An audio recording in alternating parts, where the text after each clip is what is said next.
Episode number 16 की starting होती है और लिया मन में कह रही होती है वहाँ पर जाकर मैं सभी से मिलूंगी और इसका बात का पता लगाने की कोशिश करूंगी कि आखिरकार वो दिल का टुकड़ा है किसके पास और वो व्यक्ति है कौन। और फिर सीन शिफ्ट में उस इवेंट के बारे में बताया जाता है कि कुछ सालों से इस इवेंट को किया जाता है। इस इवेंट में हर स्तर के लोग आते हैं और इसे एंजॉय करते हैं और बहुत अलग अलग प्रकार का खाना भी बनता है। और कुछ लोग तो सिर्फ यहाँ पर अपने संबंध बढ़ाने के लिए आते हैं, जैसे कि कोई अपना शादी का प्रस्ताव के लिए आता है। और इस तरह सभी लोग एक दूसरे से मिलते हैं और अपने व्यवहार बढ़ाते हैं। और आगे लिया मन में कहती है और जितनी मुझे जानकारी है कि वो दिल का टुकड़ा एक कोई रईसजादे के हाथ में है और मुझे पूरा यकीन है कि वो वहाँ पर जरूर आएंगे, तब मुझे पता चल सकता है कि वो है कौन। और अगर मैंने उसे जल्द से जल्द नहीं ढूंढ निकाला तो मैं खत्म हो जाऊंगी। और फिर चार्ल्स हैरानी से उसे कहते है तुम वहाँ पर क्यों जाना चाहती हो। तब लिया उसे कहती है मैं गांव में पली बड़ी हुई हूँ और इससे पहले मैं कभी भी इतने बड़े इवेंट में नहीं गई और न ही मैंने देखा। तो फिर चार्ल्स उसे कहता है ठीक है मैं तुम दोनों को वहाँ पर एंट्री दिला सकता हूँ, लेकिन तभी जब तुम दोनों अच्छी तरह से शिष्टाचार यहाँ पर करना सीख जाऊंगी और इसके अलावा तुम आगे के काम को कर लो। तब वो हैरानी से उससे कहती है कौन सा काम, और वैसे भी आपने अभी अभी वादा किया था ना कि आप मेरी कोई भी रिक्वेस्ट मानोगे। फिर चार्ल्स उससे कहता है हाँ, लेकिन मैं मना भी तो नहीं कर रहा। और लिया तुम ये याद रखो कि तुम यहाँ पर क्यों हो और अगर तुम दोनों इसमें फेल हो जाती हो। और लिया उसकी बात करती हुई कहती है तो क्या तुम हम दोनों को यहाँ से बाहर निकाल दोगे और रोलैंड परिवार को उनके भरोसे छोड़ दोगे। तब वो चार्ल्स उससे कहता है तुम चाहो तो इसे इस तरह भी समझ सकती हो। तो फिर लिया उससे कहती है आप बेफिक्र हो जाइए, हम ऐसा नहीं होने देंगे। तो फिर चार्ल्स वहाँ से जाते हुए कहता है क्या सच में, तो फिर मैं देखना चाहूंगा। और ये कहकर वो वहाँ से चला जाता है। और वहीं लिया सोफे पर बैठती हुई मन में कहती है चार्ल्स तुम जरा भी नहीं बदले हो, लेकिन तुम बिल्कुल भी चिंता मत करो, मुझे यहाँ के नियम और कायदे अच्छी तरह से पता है क्योंकि इस सब से मैं बहुत ही ज्यादा परिचित हूँ। और आखिरकार मैं किस चीज का इंतजार कर रही हूँ और उसे तो वो चीज बहुत ही पहले फेंक देनी चाहिए थी। और फिर सीन शिफ्ट तर वहीं दूसरी तरफ हमें चार्ल्स का ऑफिस दिखाया जाता है जहाँ पर वो ड्रॉज ओपन करता है और लिया का दिया हुआ वो उस तोहफे को निकालता है और मन में कहता है इसे मैं जब तक दिन में एक बार पहन नहीं लेता हूँ तो ऐसा हमेशा लगता है कि जैसे कि कुछ अधूरा सा है। और फिर वो अपने पॉकेट से एक बोतल निकालता है और फिर हमें एक दिन पहले का समय दिखाया जाता है जहाँ पर एक व्यक्ति उसे एक बॉक्स देती हुई कहता है मिस्टर चार्ल्स जादुई शीशी तैयार हो चुकी है, अगर कोई भी पर्सन आप पर जादू करता है तो इस शीशे के अंदर का पानी का रंग बदल जाएगा। हालांकि यही काम आपका वो तावीज भी करता है, लेकिन इसका इस्तेमाल करते वक्त आपको उस तावीज को निकाल देना होगा। और फिर वो आगे वो बताता है कि वो जादुई पानी किस तरह बना हुआ है। और उस व्यक्ति की बातें सुन चार्ल्स हैरानी से कहता है ये सब काफी ज्यादा कॉम्प्लिकेटेड है। तो फिर वो व्यक्ति आगे उससे कहता है मिस्टर चार्ल्स बहुत ही कम लोग ही है जो कि जादू का इस्तेमाल करते हैं, और क्या आपके मन में पहले से ही कोई व्यक्ति है जिस पर आपको शक हो, और कहीं ऐसा तो नहीं कि उस पर्सन ने आपके साथ कुछ किया हो, और क्या आपकी बॉडी में कुछ आपको गलत लग रहा है। इस पर चार्ल्स उसे कुछ नहीं कहता और वो व्यक्ति हैरान होता है। और फिर चार्ल्स वहाँ से जाते हुए कहता है नहीं अब तुम जा सकते हो। तब वो कहता है यस सर। और फिर प्रेजेंट में चार्ल्स उस बोतल को देखते हुए मन में कहता है बोतल का रंग तो नहीं बदला, इसका मतलब ये है कि मुझ पर जादू नहीं किया गया है। तो फिर मैंने लिया के साथ वो सब क्यों किया, क्या मैं वो सब कुछ चाहता था, लेकिन मैं एक अनजान लड़की के साथ ये सब कैसे कर सकता हूँ। और मेरी पूरी जिंदगी में एकमात्र पर्सन थी जिसके सामने मैं अपना कंट्रोल खो देता था, वो थी मेरी वाइफ। और फिर उसका सर दर्द होने लगता है।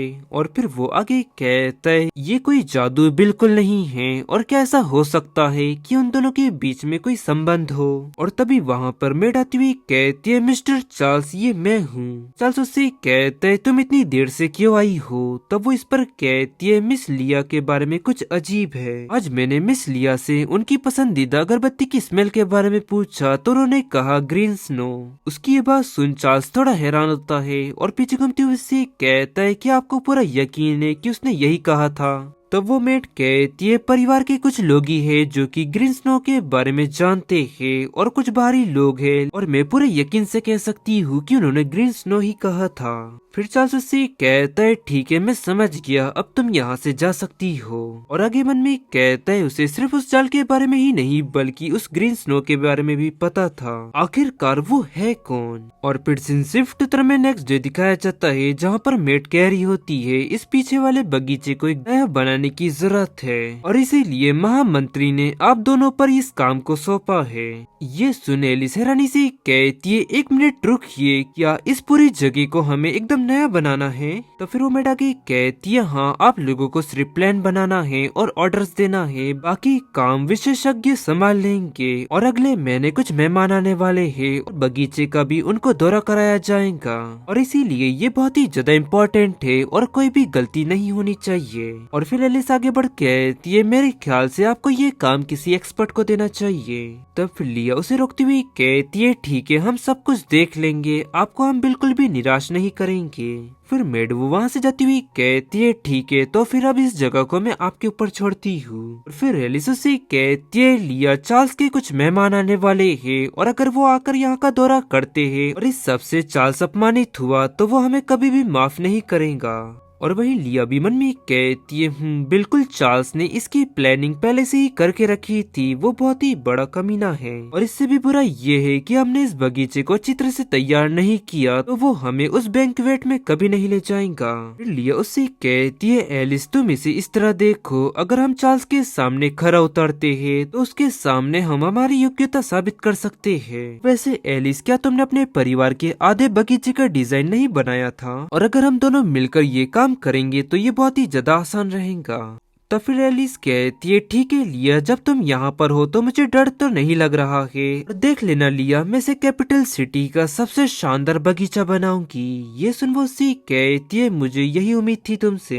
और फिर अगले 2 दिन लिया और एलिस प्लानिंग करते रहे और एलिस काफी ज्यादा घबराई हुई थी, लेकिन इसके बावजूद भी उसने काफी अच्छा प्लान बनाया। मैंने सारे एम्प्लॉयज को बताया कि उन्हें किस तरह काम करना है और वो उन दोनों से कहती है और हम तुम लोगों पर भरोसा कर रहे हैं। तब वो दोनों कहते हैं आपका बहुत बहुत शुक्रिया मैम। और ये कहकर वो वहाँ से आगे बढ़ जाते हैं और लिया के मन में कहती है चार्ल्स इन दोनों में बिल्कुल भी नजर नहीं आया, या वो इस दौरान बिजी है या फिर उसे इस बात की बिल्कुल भी परवाह नहीं है कि हम बगीचे में किस तरह काम कर रहे हैं। और तभी उसकी नजर एक व्यक्ति पे पड़ती है जो कि पेड़ के पीछे छुपा हुआ होता है और उसे देख मन में कहती है ऑथर वो यहाँ पर। हमारी पहली मुलाकात में भी उसका चेहरा काफी ज्यादा जाना पहचाना सा लग रहा था, लेकिन 5 साल पहले तो वो चार्ल्स के साथ नहीं था, मैंने उसे कहाँ पर देखा है? और वहीं ऑथर मन में कहता है मैंने उन्हें देख लिया, अब मुझे जाना होगा। वहीं लिया के पास एलिस भाग कर आती हुई कहती है लिया कैसे रहेगा अगर हम उस कोने की बैठने की जगह को बदल दे तो?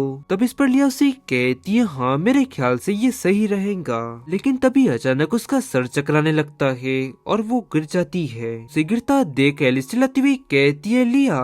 और फिर लिया आगे उससे कहती है ऐसा लगता है कि मैं पूरी तरह से ठीक नहीं हुई हूँ। और गाइस इसी के साथ ये एपिसोड यहाँ एंड होता है। पसंद आया तो लाइक एंड सब्सक्राइब जरूर करें। मिलता है आपको जल्दी नेक्स्ट एपिसोड में।